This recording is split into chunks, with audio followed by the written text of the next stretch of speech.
Ma'asyiral muslimin rahimakumullah, ada dua sifat yang apabila kedua sifat ini ada pada diri seorang mukmin, maka dia akan menjadi mukmin yang menakjubkan. Ini sesuai dengan sabda Rasulullah sallallahu alaihi wasallam, "Ajaban li amril mu'min, inna amrahu kullahu lahu khair, wa laysa dzalika li ahadin illa lil mu'min.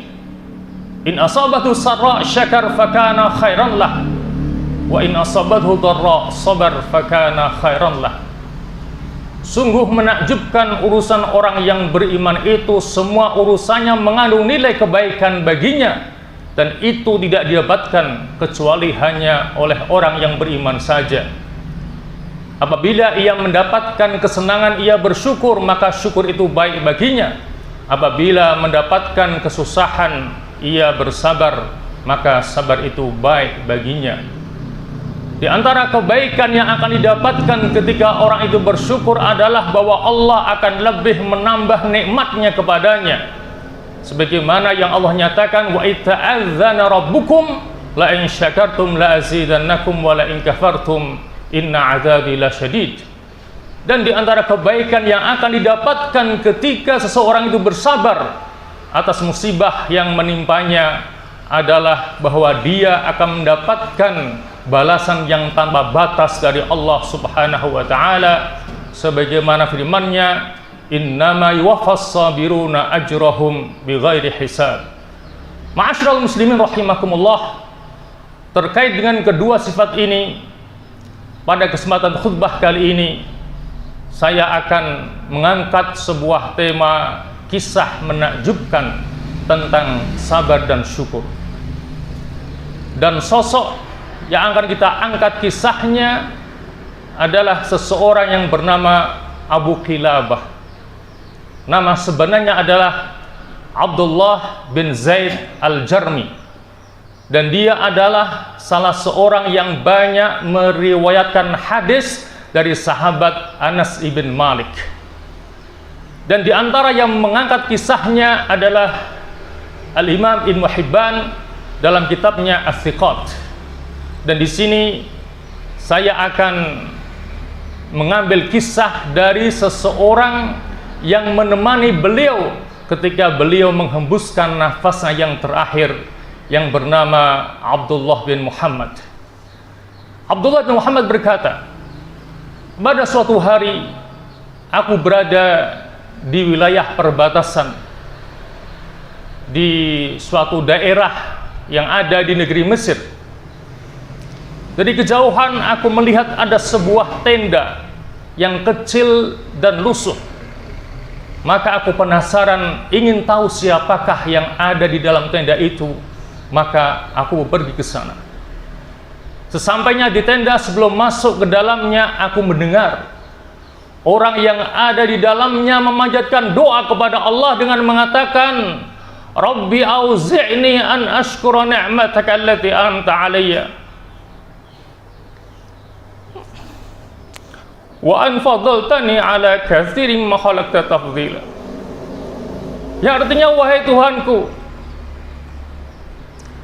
berikanlah petunjuk kepadaku agar aku bisa mensyukuri nikmat yang telah Engkau berikan kepadaku, dan sesungguhnya Engkau telah memberikan kelebihan banyak kepadaku atas kebanyakan makhluk yang telah Engkau ciptakan.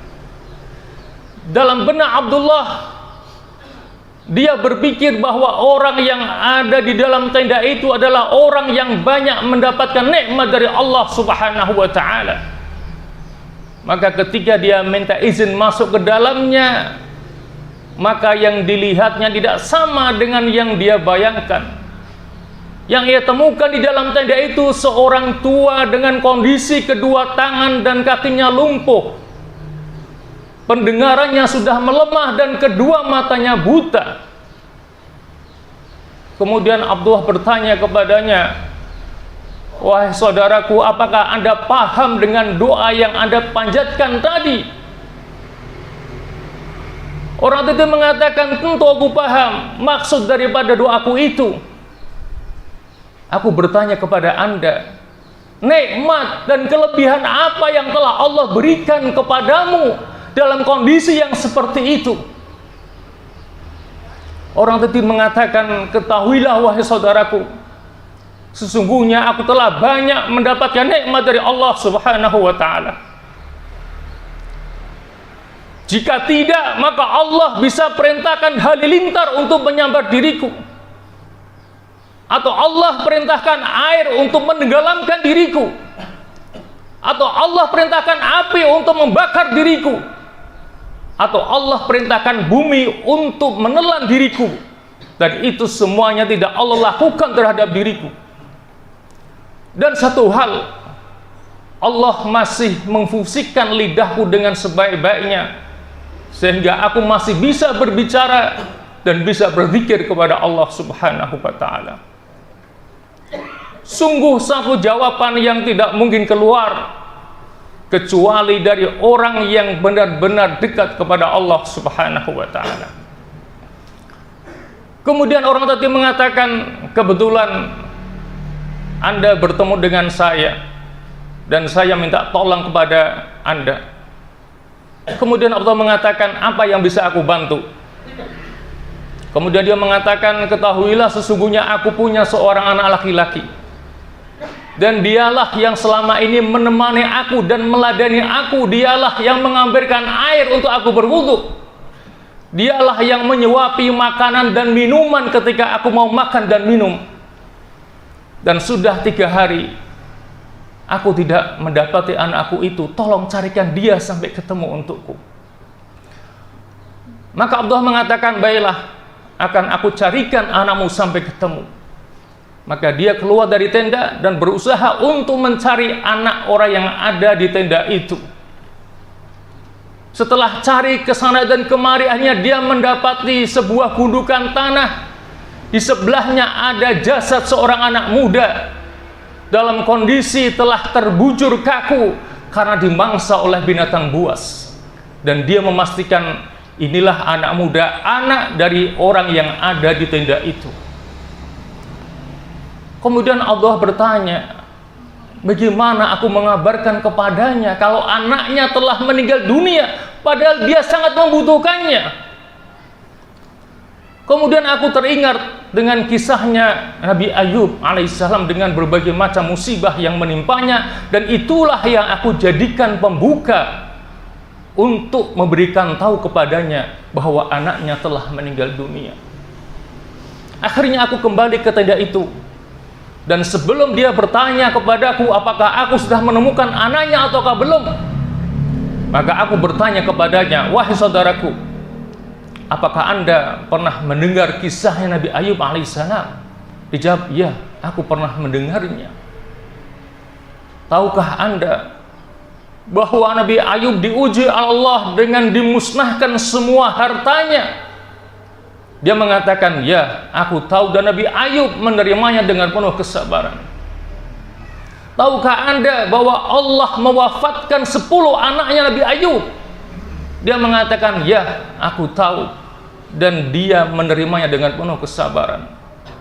Tahukah Anda bahwa Allah mengujinya dengan penyakit di sekujur tubuhnya? Dia mengatakan, ya, aku tahu, dan Nabi Ayub menerimanya dengan penuh kesabaran. Aku bertanya kepadamu, kira-kira siapakah yang lebih sabar antara dirimu dengan Nabi Ayub? Maka dia mengatakan, tentunya Nabi Ayub lebih sabar daripada diriku. Anda telah banyak bertanya, sekarang saya bertanya kepada Anda, di manakah anakku? Apakah Anda telah menemukannya? Kemudian dengan berat hati Allah mengatakan, ya, aku sudah menemukan anakmu dalam keadaan sudah meninggal dunia, dimangsa oleh binatang buas. Coba perhatikan bagaimana reaksi seorang ayah yang masih membutuhkan anaknya, dan anaknya meninggal dunia dalam keadaan yang tragis. Dia mengatakan, alhamdulillah, segala puji bagi Allah yang telah mewafatkan anakku pada usia muda. Seandainya dia sampai dewasa dan banyak berbuat maksiat kepada Allah, maka Allah akan menghukumnya dengan api neraka. tidak menangis, tidak bersedih, malah memuji Allah Subhanahu wa taala atas musibah yang menimpanya. Kemudian dia menarik nafas panjang-panjang, dan pada saat itulah Allah mencabut nyawanya. Innalillahi wa inna ilaihi raji'un. Kemudian Abdullah bin Muhammad berkata, bagaimana aku harus memandikannya, mengafaninya, mensolatkannya, dan menguburkannya sementara aku sendirian di tempat ini. Tak lama kemudian datanglah 4 orang berkuda yang lewat jalan itu. Kemudian dia bertanya kepadaku, ada apa? Kemudian aku ceritakan dari awal sampai akhir kejadiannya. Kemudian mereka bertanya, siapakah orang yang meninggal dunia itu? Abdullah mengatakan, saya tidak mengenalnya. Bolehkah kami melihat wajahnya? Silahkan.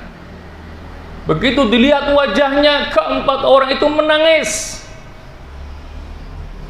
dan menciumi wajah daripada Abu Kilabah. Dia katakan, inilah Abu Kilabah, seorang yang ahli ibadah, seorang yang zuhud,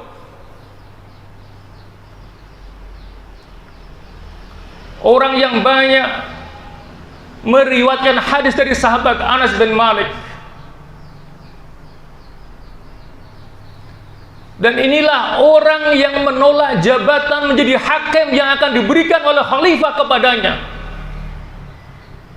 sehingga dia rela melarikan diri dari Basrah ke Mesir karena menolak jabatan hakim dari penguasa, sampai meninggal dalam keadaan yang mengenaskan seperti ini. Akhirnya mereka berlima memandikan jenazahnya, mengkafani dengan kain seadanya, mensolati dan menguburkannya.